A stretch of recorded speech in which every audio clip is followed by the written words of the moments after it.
حضرت زکریہ علیہ السلام نے جب یہ دیکھا تو خیال فرمایا کہ جو پاک ذات حضرت مریم رضی اللہ تعالیٰ عنہا کو پھلوں کی پیداوار کی عمومی وقت و موسم کے بغیر اور بغیر ظاہری سبب کے میوہ عطا فرمانے پر قادر ہے، وہ بے شک اس پر بھی قادر ہے کہ میری بانجھ بیوی کو نئے سرے سے تندرستی دے دے اور مجھے اس بڑھاپے کی عمر میں اولاد کی امید ختم ہو جانے کے بعد فرزند کی نعمت عطا فرما دے۔ اس خیال سے آپ علیہ السلام نے اسی جگہ بارگاہ الہی میں دعا مانگی، وَرَبِّ هَبْ لِي مِن لَّدُنكَ ذُرِّيَّةً طَيِّبَةً إِنَّكَ سَمِيعُ الدُّعَاء، اے میرے رب مجھے اپنی بارگاہ سے پاکیزہ اولاد عطا فرما، بے شک تو ہی دعا سننے والا ہے۔ یہاں ایک بات قابل توجہ ہے کہ ایسا ہرگز نہیں تھا کہ حضرت زکریہ علیہ السلام کو پہلے اللہ تعالیٰ کی قدرت پر یقین نہیں تھا اور اب کرامت دیکھ کر یقین ہوا کہ نبی علیہ السلام سے بڑھ کر خدا کی قدرت کو کون جان سکتا ہے۔ البتہ یہ ہوا کہ قدرت الہی پر یقین پہلے سے ہی تھا، جبکہ ولیہ کی کرامت کا مشاہدہ کرنے پر دل اس طرح متوجہ ہوا کہ جب ولی سے کرامت صادر ہو سکتی ہے تو نبی سے معجزہ کا ظہور بدرجہ اولا ہو سکتا ہے۔ یوں کرامت کا مشاہدہ کرنے سے اولاد ملنے کی امید کی طرف ذہن منتقل ہو گیا اور آپ علیہ السلام نے بارگاہ الہی میں عرض کر دی۔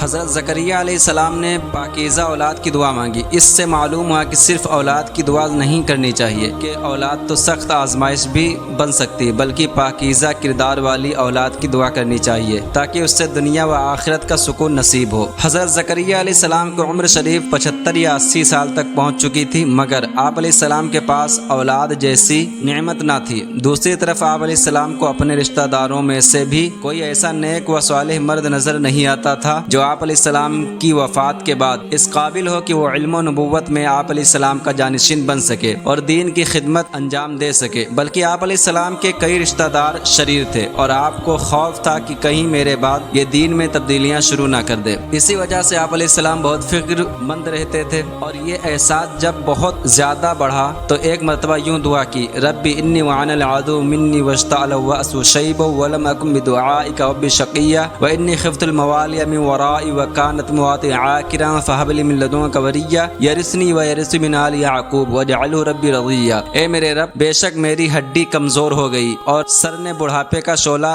چمکا دیا ہے، بوڑھا ہو گیا ہوں، اور اے میرے رب میں تجھے پکار کر کبھی محروم نہیں رہا، اور بے شک مجھے اپنے بعد اپنے رشتہ داروں کا ڈر ہے اور میری بیوی بانجھ ہے، تو مجھے اپنے پاس سے کوئی ایسا وارث عطا فرما دے جو میرا جانشین ہو اور یعقوب کی اولاد کا وارث ہو، اور اے میرے رب اسے پسندیدہ بنا دے۔ سبحان اللہ۔ حضرت زکریہ علیہ السلام نے کس قدر خوبصورت انداز میں دعا فرمائی۔ اس سے معلوم ہوا کہ جب بھی اللہ تعالیٰ کی بارگاہ میں دعا مانگی جائے تو پہلے ان امور کو ذکر کیا جائے جن سے دعا مانگنے والے کی عاجزی و انکساری کا اظہار ہو، نیز اپنی حاجت عرض کرنے سے پہلے اپنے اوپر اللہ عز و جل کی نعمت و رحمت اور لطف و کرم کا ذکر کیا جائے، اور پہلے جو دعا قبول ہو چکی اسے دوبارہ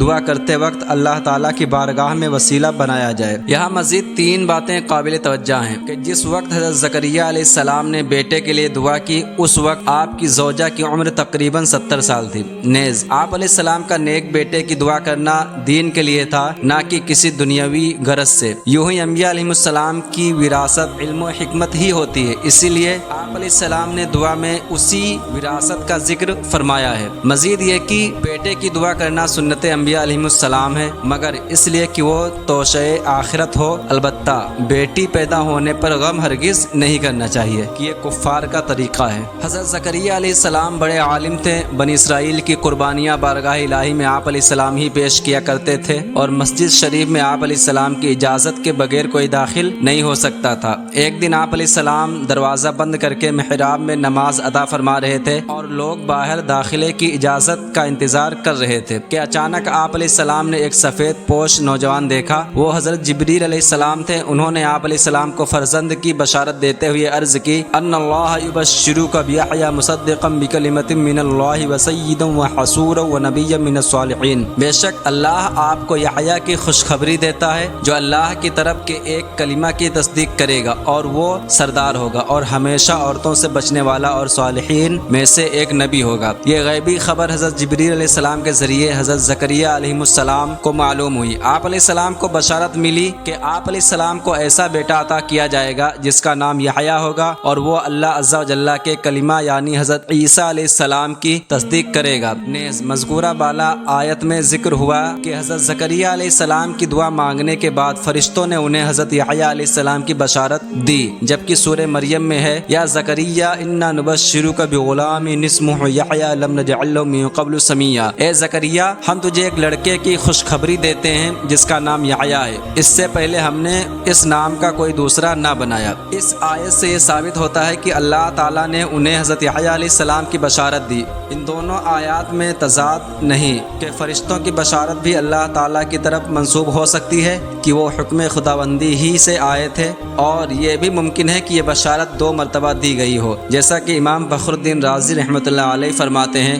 ہو سکتا ہے کہ بشارت 2 مرتبہ دی گئی ہو، یعنی ایک مرتبہ اللہ تعالیٰ نے اور ایک مرتبہ فرشتوں نے بشارت دی ہو۔ بیٹے کی بشارت سن کر بڑھاپے میں اولاد کی پیدائش پر حیرت و تعجب سے آپ علیہ السلام نے بارگاہ الہی میں عرض کی رب انا یکون لی غلام وقد بلغنی الکبر وامرأتی عاقر، اے میرے رب میرے ہاں لڑکا کیسے پیدا ہوگا حالانکہ مجھے بڑھاپا پہنچ چکا ہے اور میری بیوی بھی بانجھ ہے۔ دوسرے مقام پر ہے رب انا یکون لی غلام وکانت امرأتی عاقرا وقد بلغت من الکبر عتیہ، اے میرے رب میرے لڑکا کہاں سے ہوگا حالانکہ میری بیوی بانجھ ہے اور میں بڑھاپے کی وجہ سے سوکھ جانے کی حالت کو پہنچ چکا ہوں۔ اللہ عز و جل نے ان سے ارشاد فرمایا کذالک اللہ یفعل ما یشاء، اللہ یوں ہی جو چاہتا ہے کرتا ہے۔ دوسرے مقام پر ہے قال کذالک قال ربک هو علی ہین وقد خلقتک من قبل ولم تک شیئا، فرمایا ایسا ہی ہے تیرے رب نے فرمایا ہے کہ یہ میرے اوپر بہت آسان ہے اور میں نے تو اس سے پہلے تجھے پیدا کیا حالانکہ تم کچھ بھی نہ تھے۔ بعض مفسرین کے نزدیک اس وقت حضرت زکریا علیہ السلام کی عمر 120 سال ہو چکی تھی اور آپ علیہ السلام کی زوجہ کی عمر 98 سال تھی۔ حضرت زکریا علیہ السلام کے اس طرح عرض کرنے میں اللہ عز و جل کی قدرت پر کسی عدم یقین کا اظہار نہیں تھا، بلکہ معلوم یہ کرنا تھا کہ بیٹا کس طرح عطا ہوگا۔ آیا میری جوانی واپس لوٹائی جائے گی اور زوجہ کا بانجھ ہونا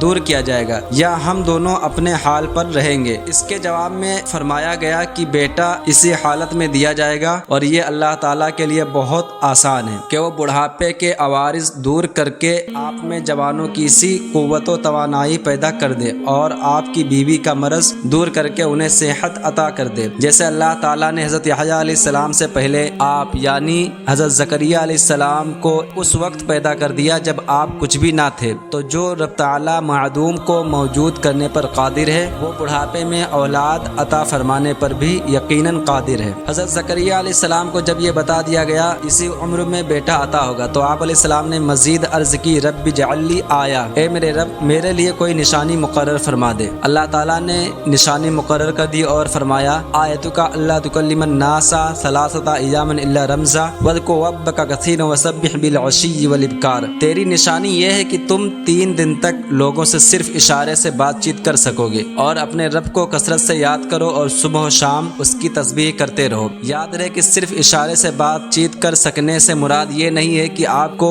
گنگ کی بیماری ہو جائے گی، کیونکہ انبیاء علیہ السلام اس سے محفوظ ہیں، بلکہ مراد یہ ہے کہ آپ صحیح سالم اور تندرست ہونے کے باوجود اور گونگا ہوئے بغیر 3 دن رات لوگوں سے کلام نہ کر سکیں گے، اگرچہ ذکر وغیرہ پر زبان قادر تھی۔ قرآن مجید میں قال رب اجعل لی آیہ قال آیتک اللہ تکلم الناس ثلاث لیال سویہ، عرض کہ اے میرے رب میرے لیے کوئی نشانی مقرر فرما دے۔ فرمایا تیری نشانی یہ ہے کہ تم بالکل تندرست ہوتے ہوئے بھی 3 رات دن لوگوں سے کلام نہ کر سکو گے۔ نیز یہ ایک عظیم معجزہ بھی ہے کہ جس میں اعضاء صحیح سالم ہوں اور زبان سے تسبیح و تقدیس کے کلمات ادا ہوتے رہیں مگر لوگوں کے ساتھ گفتگو نہ ہو سکے، اور یہ علامت اس لیے مقرر کی گئی تاکہ اس عظیم نعمت کے ادائے حق میں زبان ذکر و شکر کے سوا اور کسی بات میں مشغول نہ ہو۔ اس سے معلوم ہے کہ نیک بیٹا ملنے پر رب عز و جل کا شکر ادا کرنا چاہیے۔ عقیقہ، صدقہ، خیرات، نوافل سب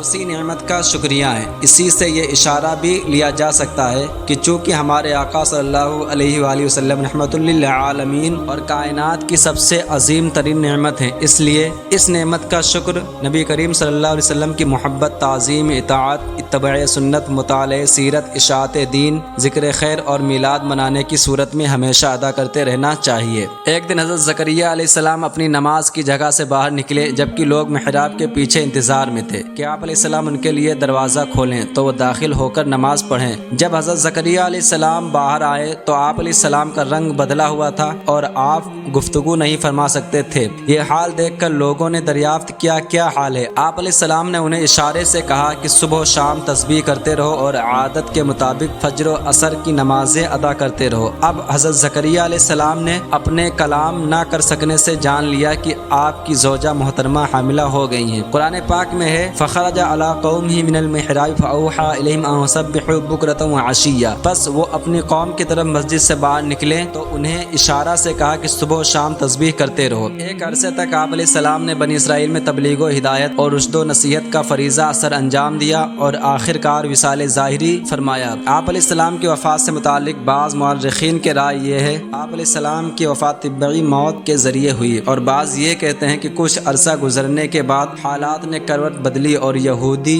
حضرت زکریا علیہ السلام اور ان کے فرزند حضرت یحییٰ علیہ السلام کی جان کے دشمن بن گئے۔ چنانچہ پہلے انہوں نے حضرت یحییٰ علیہ السلام کو شہید کیا، اس کے بعد یہ ظالم لوگ حضرت زکریا علیہ السلام کی طرف متوجہ ہوئے تاکہ انہیں بھی شہید کر دیں۔ آپ علیہ السلام یہ دیکھ کر وہاں سے ہٹ گئے اور ایک درخت کے شگاف میں روپوش ہو گئے۔ ظالم یہودیوں نے اسی درخت پر آرا چلا دیا اور درخت کے ساتھ آپ علیہ السلام کے بدن اقدس کے بھی 2 ٹکڑے کر دیے۔ حضرت زکریا اور حضرت یحییٰ علیہ السلام کو شہید کرنا بنی اسرائیل کا دوسرا فساد تھا جس کا تذکرہ سورہ بنی اسرائیل میں کیا گیا ہے۔ اس کی سزا میں اللہ تعالیٰ نے بنی اسرائیل پر اہل فارس اور روم کو مسلط کر دیا، جنہوں نے بڑی بے دردی سے بنی اسرائیل کے ہزاروں افراد قتل کر دیے، ہزاروں کو قید و بند کی صحبت سے دوچار کیا، بیت المقدس کی مسجد میں داخل ہو کر اسے ویران اور بنی اسرائیل کے شہروں پر غلبہ پا کر انہیں تباہ و برباد کر دیا۔ اس تباہی و بربادی کا ذکر قرآن پاک میں ان الفاظ سے کیا گیا ہے فَإِذَا جَاءَ وَعْدُ الْآخِرَةِ لِيَسُوءُوا وُجُوهَكُمْ وَلِيَدْخُلُوا الْمَسْجِدَ كَمَا دَخَلُوهُ أَوَّلَ مَرَّةٍ وَلِيُتَبِّرُوا مَا عَلَوْا تَتْبِيرًا۔ پھر جب دوسری بار کا وعدہ آیا تاکہ وہ تمہارے چہرے بگاڑ دے اور تاکہ مسجد میں داخل ہو جائیں جیسے پہلی بار اس میں داخل ہوئے تھے، اور جس چیز پر غلبہ پائیں اسے تباہ و برباد کر دیں۔ احادیث میں حضرت زکریا علیہ السلام کا تذکرہ۔ یہاں حضرت زکریا علیہ السلام کے تذکرے پر مشتمل 2 احادیث ملاحظہ ہوں۔ حضرت ابو ہریرہ رضی اللہ تعالیٰ عنہ سے روایت ہے رسول اللہ صلی اللہ علیہ وآلہ وسلم نے ارشاد فرمایا حضرت زکریا علیہ السلام لکڑی سے اشیاء بنانے کا کام کیا کرتے تھے۔ حضرت قتادہ رضی اللہ تعالیٰ عنہ سے روایت ہے حضور اقدس صلی اللہ علیہ وآلہ وسلم نے فرمایا اللہ تعالیٰ حضرت زکریا علیہ السلام پر رحم فرمائے، انہیں مال کی وراثت سے کوئی غرض نہ تھی۔ جس مقام پر حضرت مریم رضی اللہ تعالیٰ عنہا کو غیب سے رزق ملتا تھا وہیں حضرت زکریا علیہ السلام نے دعا مانگی۔ اس سے معلوم ہوا کہ رحمت الہی کے نزول کی جگہ پر دعا مانگنی چاہیے۔ اسی وجہ سے خانہ کعبہ نبی کریم صلی اللہ علیہ وسلم کے روضے اقدس اور مزارات اولیاء پر دعا مانگنے میں زیادہ فائدہ ہے کہ یہ مقامات رحمت الہی کی بارش برسنے کے ہیں۔ نیک و صالح اولاد کی دعا مانگی جائے۔ حضرت زکریا علیہ السلام نے بیٹے کے لیے جو دعا مانگی اس کے آخر میں فرمایا تھا اسے اپنا پسندیدہ بندہ بنانا۔ اس میں ہمارے لیے یہ نصیحت ہے کہ جب بھی اولاد کی دعا مانگی جائے تو نیک و صالح اولاد کی دعا مانگی جائے، ورنہ یہ بھی ہو سکتا ہے کہ دعا مانگی قبول ہوئی اور اولاد مل گئی مگر اسی اولاد نے جینا حرام کر دیا۔ نیک بیٹا اللہ تعالیٰ کی بڑی رحمت ہے۔ اللہ تعالیٰ نے سورہ مریم کی ابتدا میں بیٹا عطا فرمانے کے تذکرے کو رحمت الہی کا تذکرہ فرمایا۔ اس سے معلوم ہوا کہ نیک اور صالح بیٹا اللہ عز و جل کی بڑی رحمت ہے، خصوصاً جب کہ بڑھاپے میں عطا ہو، کیونکہ نیک اولاد اپنے والدین کی خدمت کرتی، بڑھاپے میں ان کا سہارا بندی اور والدین کے انتقال کے بعد ایصال ثواب وغیرہ کے ذریعے انہیں نفع پہنچاتی ہے۔